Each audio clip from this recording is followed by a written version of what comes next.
There goes Clarabelle.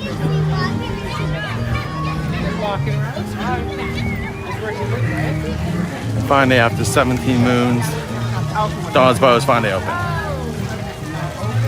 There's a new splash pad. There's also a shower back there too.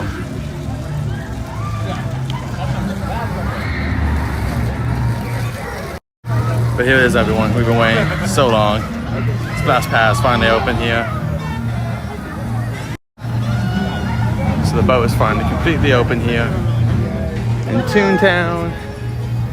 We're gonna go in here really quick. And yeah, so you can come here now and do Dawn's Splash Pad is now officially open here at the Disneyland Resort after a year. Kids are ready to get wet, have playtime, do whatever they want to do, have a safe journey. Look up here, look at this awesome detail on the boat.